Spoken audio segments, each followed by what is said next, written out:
2018 has been a crazy year for F1. The championship lead keeps on oscillating between Hamilton and Vettel. Daniel Ricciardo has shocked us by leaving Red Bull to race at the Renault Works team for 2019. Lawrence Stroll, Lance Stroll's father, has bought the Force India F1 team. Fernando Alonso has announced that he would be retiring from F1, and everything else was pretty much just Ericsson's fault. In this video, we'll assess each driver individually to see how they have been doing this season. They will then be put into 4 different categories, not in a fixed order, as it is almost impossible to rank 20 different drivers when they have all faced different scenarios. They could be ranked by numbers, but then that wouldn't take things like mechanical failures or errors that were beyond the driver's control into account. Here are the categories. The first one is bottom of the class. These are the drivers that have really not performed well this year. The worst drivers on the grid in 2018 sounds a bit harsh, but you can't escape reality. That's not saying that they are bad drivers, however. No ordinary person would even be able to drive an F1 car, let alone race in one. The next category is not so good. These drivers have not performed as well as they could have. Sure, they have put in some good performances and results, but they must improve in the future. Good. Good seems like a bit of a short name for this category, but these drivers have just been good this year. They are the drivers that have scored good points for the team, shown good racing on track, and have been on the pace over the course of the weekend. The final and the best category is excellent. These are the top drivers so far this season. They'll have beaten their teammates, scored most of their team points, and have just been brilliant all round. They are top class drivers. My ratings will be based on statistics that have been accumulated over the course of the season, as well as my opinion on how they have performed on track. This means that not every viewer will completely agree with how I categorize the drivers. For this reason, feel free to comment your opinions on how you would modify the rankings, or just maybe your thoughts on a driver. Let's get started with the bottom of the class. Firstly, we have Romain Grosjean from Haas. He is in the bottom of the class because of all the mistakes he has been making. The crashes and spins in just so many races completely ruin his chances of scoring any points. What makes it worse is the fact that the Haas car is arguably the fastest car after the top 3 teams with its Ferrari power unit. With that car, Haas should theoretically be 4th in the constructor standings. Also, Grosjean's teammate Kevin Magnussen has scored more than double the amount of points he has this year. If the second half of the season doesn't improve for Grosjean, then it could put his race heat in danger. Next in the bottom category, we have Stoffel Vandoorne from McLaren. He was so impressive when he came into Formula 1 after becoming GP2 champion. He scored a point on his debut in 2016 while filling in for an injured Alonso to secure a seat for the 2017 season. This year, however, Vandoorne has been nowhere. His qualifying pace is not there, proven by the fact that he sometimes gets eliminated in Q1, and the fact that he is the only driver on the grid who hasn't outqualified his teammate. Now we have Marcus Ericsson from Sauber. Ericsson is quite a lot more experienced than his rookie teammate, but that doesn't mean that he has performed any better than him this season. He is far off the qualifying pace of Leclerc, and his race pace isn't very good either. Only 3 times has he finished in the points, and that too at the very back of the top 10, whereas his teammate is trying to fight for the best of the rest position. A meager 5 points is less than half of what his teammate has achieved. Had he got the points that his teammate has, then Ericsson would have put Sauber into contention to overtake Torro Rosso in the constructor standings. Next up, we have Lance Stroll from Williams. And while it may be harsh to judge him like this because he has the worst car this season by a long margin, Stroll has not been doing much to shake off the pay driver reputation that he has. After Felipe Massa left Williams, he has had to be the team leader. But after a whole season filled with 4 races, the only good one being an 8th place in Baku, his team leadership does not look too good. At least he has beat his teammate this season, who we move on to next. Sergei Sorokin is also from Williams. While Lance Stroll has at least got 1 points finish, Sorokin is the only driver this season not to score a point.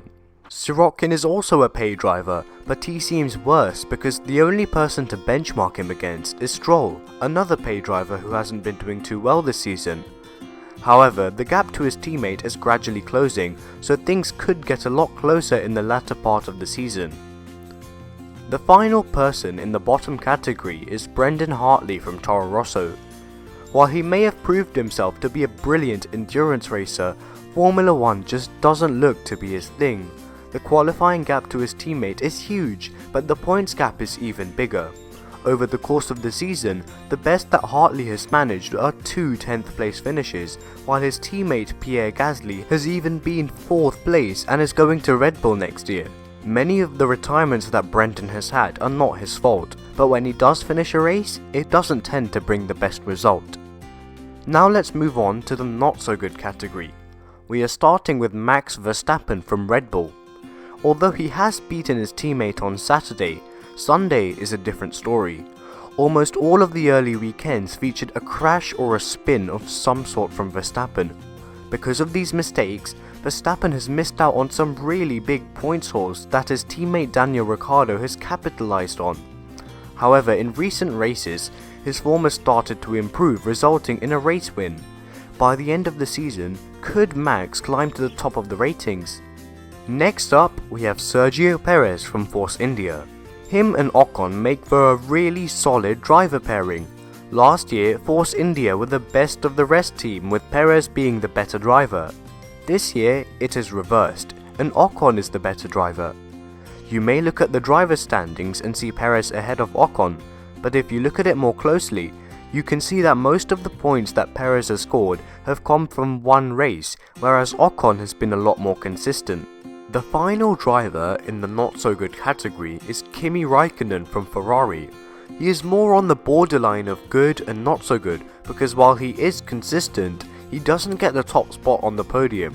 In fact, this year he hasn't won a single race in arguably the best car, whereas his teammate Vettel has won 4.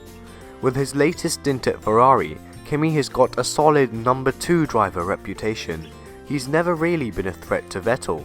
It's time now for the good category. We start off with Valtteri Bottas from Mercedes. He is arguably the unluckiest driver of 2018. He has been denied victory in some good positions many times due to no fault of his own. If he did get the positions that he deserved, then the title fight would have been a lot closer.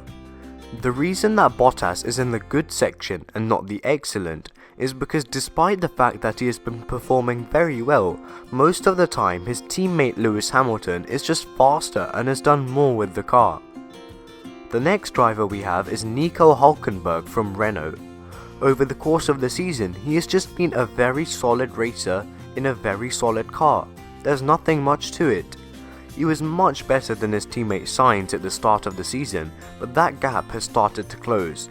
He has had some reliability problems with his car that weren't his fault though, but when he does finish the race, it is usually at the top of the midfield and near the front runners. We will see just how good Nico Hülkenberg is when he is paired up against Daniel Ricciardo next year. Moving on, we have Nico Hülkenberg's teammate at Renault, Carlos Sainz. He has also been a really solid driver this year, but not as good as Hülkenberg. At the start of the season and at the end of 2017, his results were looking less promising, but now he is really starting to close the gap to Nico. Together, they have put Renault in a safe 4th place in the Constructors' Championship. Now we have Kevin Magnussen from Haas. He has really improved in 2018. Before, he had a bit of a reputation for being accident prone, but now he has proved to be one of the best drivers in the midfield. On paper, his championship position might not seem much better than Grosjean's, but if you look at the results, Magnussen had scored consistently, whereas Grosjean had a simply appalling start to the year. Grosjean then got a 4th place finish that accounts for most of his points. Kevin has been the biggest contributor to Haas in the constructor standings. If Romain Grosjean performed better, then there would be a chance that Haas could overtake Renault. Up next, we have Pierre Gasly from Torro Rosso. Although he has only had 1 more points finished than his teammate Brendon Hartley, his results have been huge. A 4th place finish in Bahrain with a Honda engine was incredible. Gasly has beaten his teammate in every aspect this year and has proven himself to be one of the rising stars in the Red Bull Young Driver program. Whenever he has landed in the points, he has scored big time, and he will probably score next year too with Red Bull. Finally, in the good category, we have Esteban Ocon. Ocon is a driver who hasn't really captured the headlines this year. He has just been doing his job. Over the course of the year, Esteban Ocon has consistently been delivering solid points finishes, and he has beaten his teammate Perez in most races. By looking purely at the driver standings, one would say that Sergio Perez has done a better job this year, but in fact Perez was very inconsistent, with most of his points coming from the podium in Baku.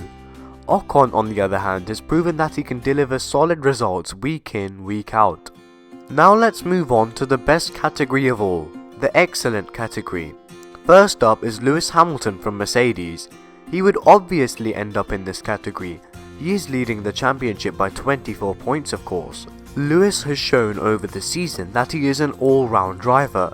He has shown brilliant pace in qualifying, good racecraft in the wet, and he knows how to lead and manage a race. Next we have Sebastian Vettel from Ferrari. He is Lewis Hamilton's title rival. He has made a few mistakes though, most notably when he threw away a win in front of his home crowd due to a minor mistake. Otherwise though, Vettel's pace has been brilliant.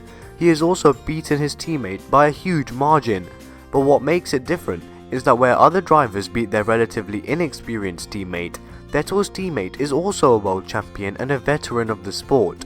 It makes the fact that he beat his teammate even better. Next up in the excellent category we have Fernando Alonso from McLaren. 9th in the championship with 44 points doesn't seem like much, but when you look at how he did it, it starts to seem amazing. He has beaten his teammate in every single race, every single qualifying session, and he has scored more than 5 times the amount of points. Alonso has also scored points in every single race that he has finished. Almost no one on the grid has done that this year. There's more to Fernando than just angry radio messages. Now we have Daniel Ricciardo from Red Bull. He hasn't quite beaten his teammate Verstappen in qualifying many times this year, but it's on Sunday where he has shone. Incredibly brave overtakes have certainly paid off, one of the examples being China, where he picked the frontrunners off like flies and won the race. Not only is he good at attacking, but also very good at defending, such as his victory in Monaco with a broken car. He has just been a brilliant driver all year round. The final driver we have is Charles Leclerc from Sauber. He is only a rookie, but he has wowed almost everyone with his electrifying speed and brilliant on-track battles with more experienced drivers in the midfield such as Fernando Alonso. Although he didn't have the best of starts to the season, it soon became clear who was the better driver at Sauber.